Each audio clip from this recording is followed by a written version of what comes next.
Assalamualaikum warahmatullahi wabarakatuh. Salam sejahtera bagi kita semua. Oke, baik teman-teman yang ceria. Saat ini kami ingin menjelaskan soal bisnis model kanvas yang telah kami buat berdasarkan tugas kewirausahaan 2 yang diampu oleh dosen kami yang terhormat, yaitu Bapak Ahmad. Untuk selanjutnya akan dijelaskan oleh rekan saya. Oke, baik selamat pagi, siang, sore, ataupun malam untuk semuanya. Yang terhormat Bapak Amam, izinkan kami menjelaskan mengenai bisnis model kanvas kita dengan produk digital berupa aplikasi yaitu Edible atau singkatan dari Education for Disabled. Sebelum kita menjelaskan mengenai bisnis model kanvas kami, izinkan saya menyampaikan sedikit mengenai latar belakang alasan mengapa kita memilih Edible sebagai salah satu produk di tugas 2 BMC untuk kewirausahaan. Berdasarkan laporan Riskesdas tahun 2018, setidaknya sebanyak 3,3% dari anak Indonesia berusia 5 hingga 17 tahun ini berada dalam kondisi disabilitas. Jika dilihat per rentang umur, mayoritas disabilitas terdapat pada rentang 15 hingga 17 tahun, yaitu sebanyak 4,2%. Selanjutnya sebanyak 3,5% usia 10 hingga 14 tahun, dan 2,5% usia 5 hingga 9 tahun. Nah, maka dari itu di sini kami membuat suatu produk digital berupa Eduble atau Education for Disabled. Dimulai dari value proposition-nya, di sini Eduble merupakan aplikasi yang sanggup menjadi media edukasi digital bagi anak penyandang disabilitas. Dengan adanya adaptasi perkembangan zaman yang lebih modern dan fleksibel, dalam penggunaannya, Eduble hadir menjadi salah satu bentuk inovasi yang berfungsikan sebagai media anak disabilitas dan dapat belajar dan bermain di dalam satu aplikasi. Eduble memiliki 4 fitur utama yang berguna bagi perkembangan anak disabilitas dalam belajar, di mana masing-masing fitur secara khusus disediakan berdasarkan kebutuhan dari berbagai jenis disabilitas, baik itu disabilitas fisik sampai dengan disabilitas mental.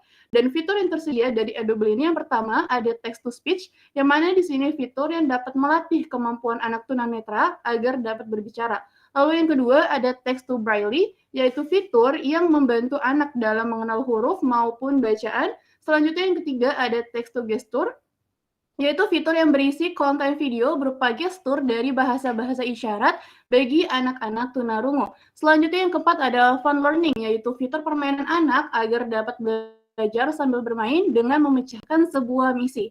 Nah, selain itu, Eduble juga merupakan aplikasi interaktif di mana Eduble mampu untuk merespon pengguna dengan mengarahkan pengguna untuk menuju aplikasi atau fitur yang mereka inginkan di dalam aplikasi Eduble melalui akses suara dan gestur.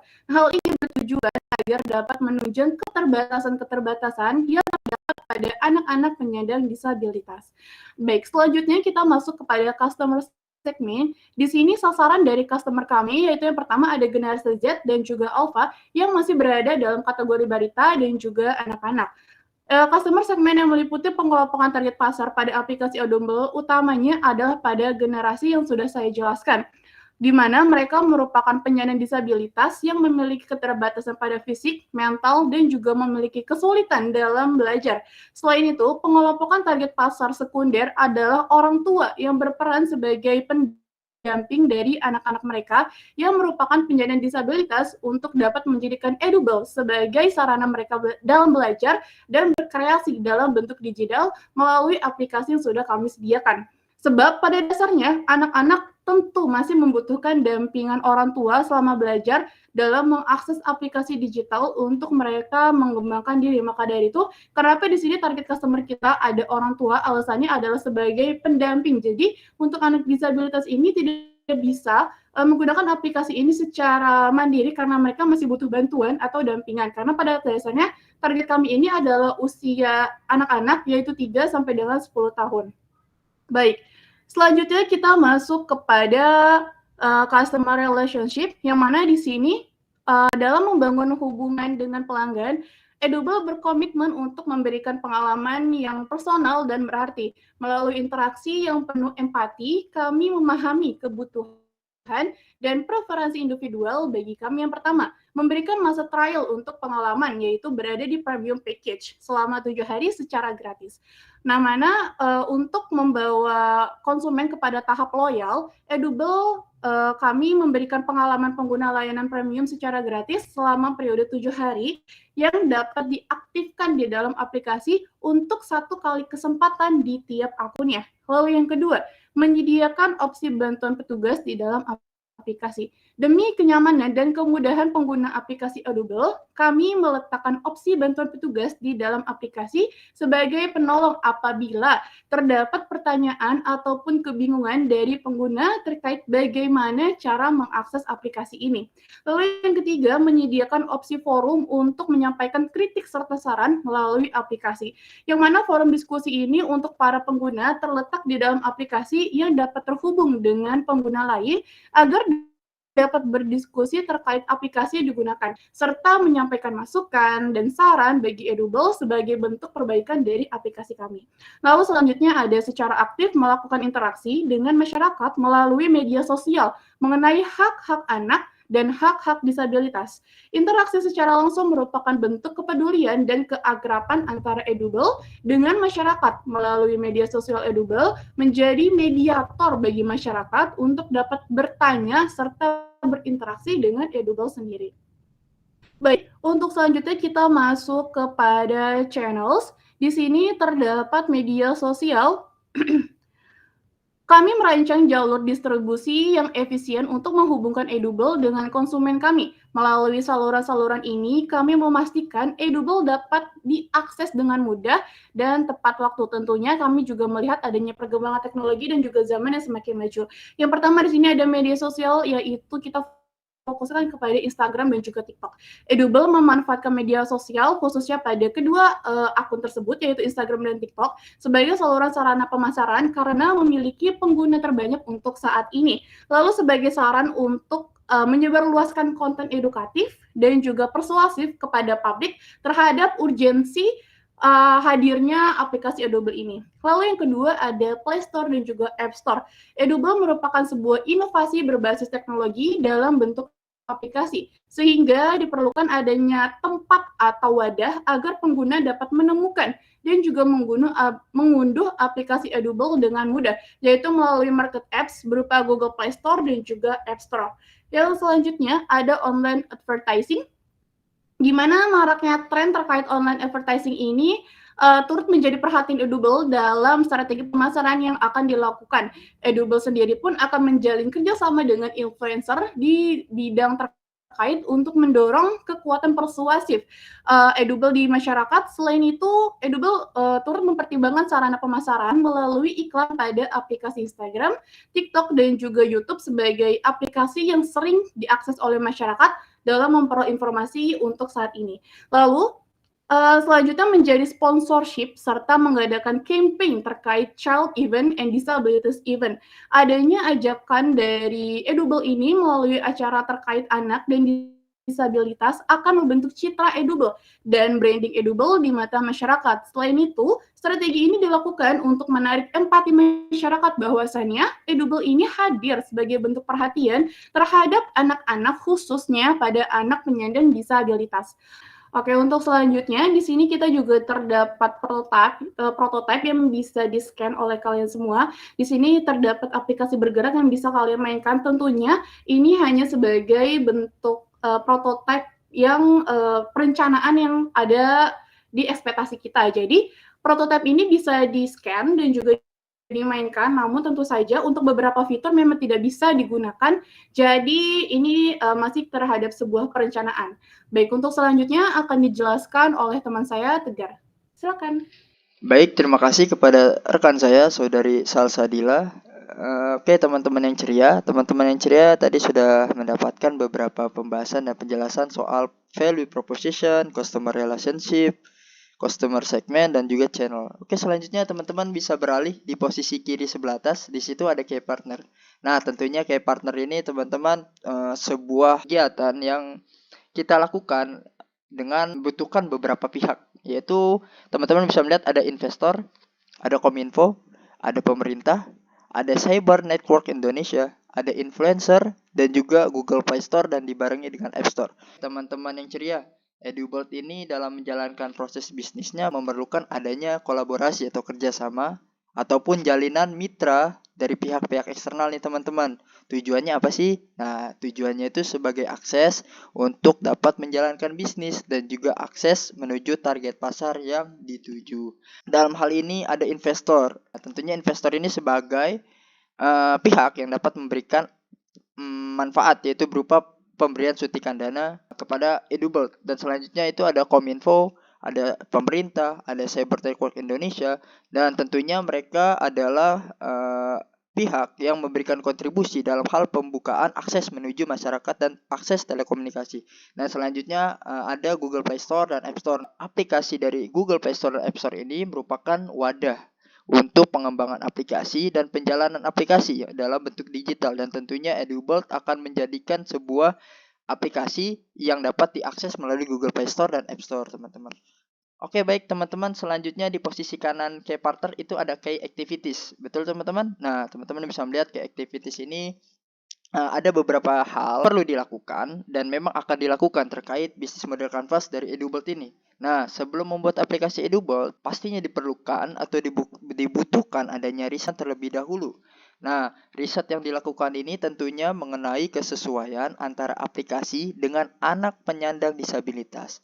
Nah, teman-teman yang ceria, hal ini bertujuan agar pengguna merasa nyaman dengan fitur yang ada dalam aplikasi Edubelt. Setelah dilakukannya riset, lalu kita dimulai dengan penyusunan flowchart aplikasi yang disusun dengan detail dimulai dari proses pembuatan agar mudah dipahami karena tentunya melibatkan banyak orang. Nah, selanjutnya setelah dilakukan flowchart aplikasi adalah pembuatan mockup desain UI yang berguna untuk merancang ide desain dengan menambahkan elemen-elemen tampilan visual seperti warna, tipografi, maupun navigasi. Nah, teman-teman yang ceria, setelahnya kita dapat memulai implementasi dari desain UI ini dan melakukan building, yaitu building aplikasi serta developing program aplikasi.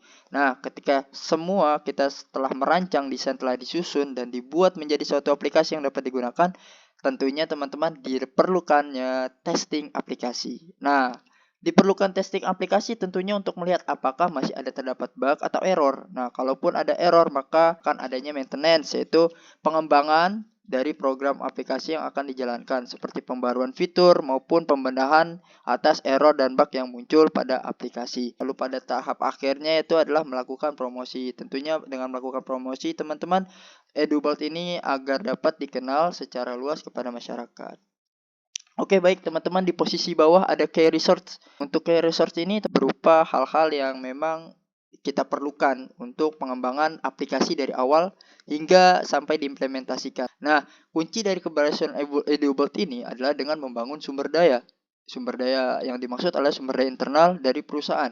Oleh karena itu, teman-teman yang ceria, Edubelt memberikan atau mempertimbangkan sumber daya yang terfokus pada beberapa hal, seperti dibutuhkannya UI atau UX designer, ada project manager, ada sistem analysis expert, ada IT expert, ada database expert, ada programmer dan server dan hosting sebagai dasar perencanaan untuk pembuatan aplikasi Edubelt.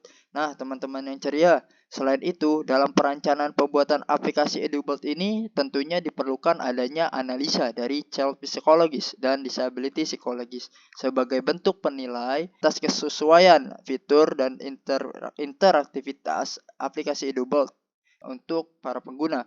Nah, selain itu, Edubelt turut mempertimbangkan kebutuhan-kebutuhan terkait pemasaran melalui marketing manager yang menjadi hal krusial dalam pembentukan strategi dalam upaya aplikasi Edubelt. Nah, aplikasi Edubelt ini perlunya dipasarkan untuk dapat dikenal di masyarakat.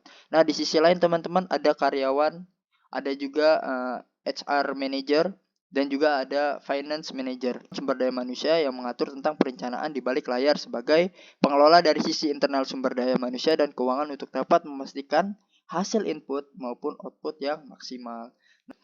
Oke, baik teman-teman, di posisi bawah selanjutnya ada cost structure. Nah, cost structure ini merupakan pengeluaran atau biaya-biaya yang dibutuhkan untuk pengembangan aplikasi. Nah, dalam membangun aplikasi tentunya dibutuhkan biaya-biaya kan teman-teman yang ceria. Nah, biaya ini untuk pembangunan perangkat lunak sampai dengan perawatan perangkat lunak, mulai dari domain, dan hosting, ada maintenance, juga developing, pengembangan, ada virtual private server, ada penyimpanan server dan cyber security, hingga biaya lisensi dan legalitas. Nah, selain biaya untuk pembuatan aplikasi atau perangkat lunak ini, tentunya turut memperhatikan terkait biaya-biaya yang lain, yaitu biaya pemasaran, tentunya untuk memperkenalkan aplikasi EduBot kepada masyarakat.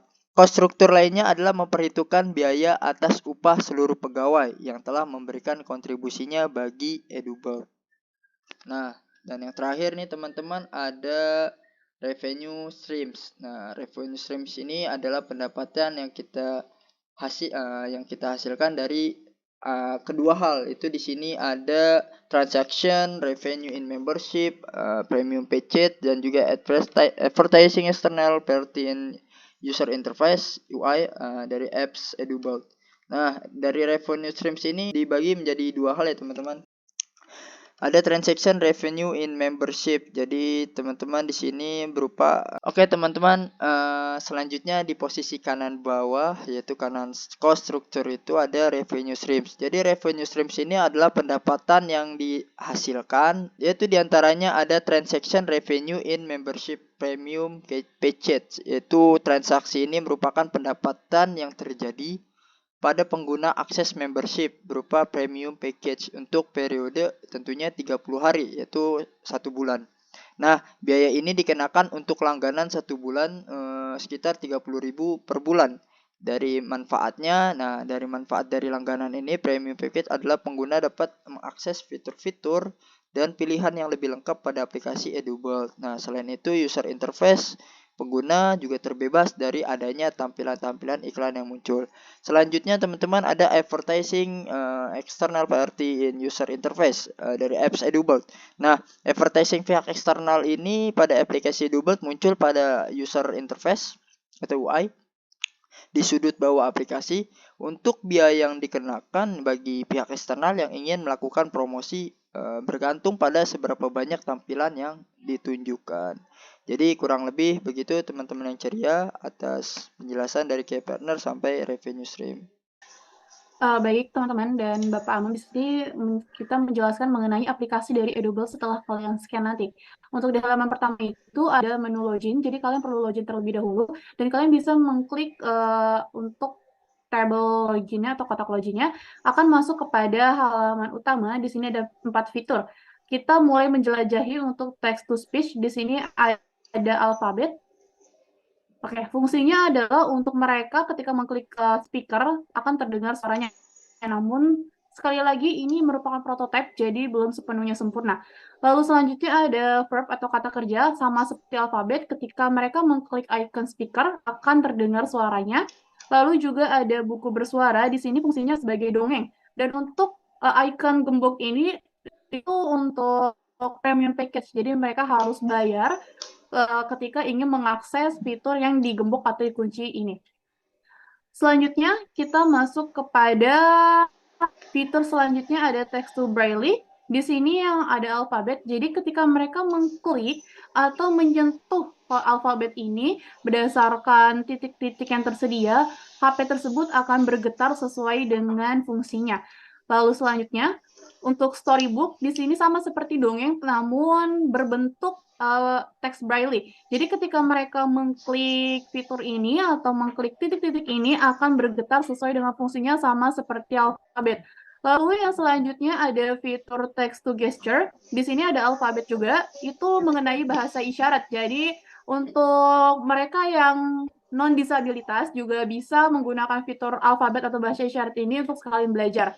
Nah, selanjutnya ada verb atau adjective, ada kata kerja dan juga kata sifat. Di sini ketika nanti diklik, video ini akan berputar sesuai dengan kata-kata yang tersedia. Namun sekali lagi ini hanya plain atau hanya mockup ibaratnya, jadi tidak bisa diputar. Lalu di sini untuk search another text, artinya adalah fitur ini tidak hanya terbatas atau hanya 4 ini saja, namun ketika mereka nantinya berbayar atau membayar premium package, di sini bisa diklik, lalu nanti akan muncul kalimat-kalimat atau kata kerja dan kata sifat yang lainnya. Lalu di sini juga ada kata benda samar seperti yang sebelumnya. Lalu kita masuk kepada fitur yang terakhir, ada fun learning. Nah, di fun learning ini mereka akan bermain games, mereka akan menyelesaikan sebuah misi. Jadi di sini fokusnya adalah untuk membuat mereka lebih merasa senang ketika menggunakan aplikasi Audible ini. Pada dasarnya aplikasi Audible ini adalah media digital edukasi untuk belajar, namun tentu saja untuk mereka yang disabilitas ini membutuhkan sesuatu yang menarik di suatu aplikasi, sehingga kami menyediakan fitur fun learning, yaitu adalah sebuah games dengan misi tertentu. Dan sekali lagi, untuk icon yang digembok atau dikunci ini bisa diakses ketika mereka melakukan pembayaran di premium package. Dan itu merupakan sumber pendapatan dari aplikasi Audible. Sekian presentasi dari kami. Terima kasih semuanya.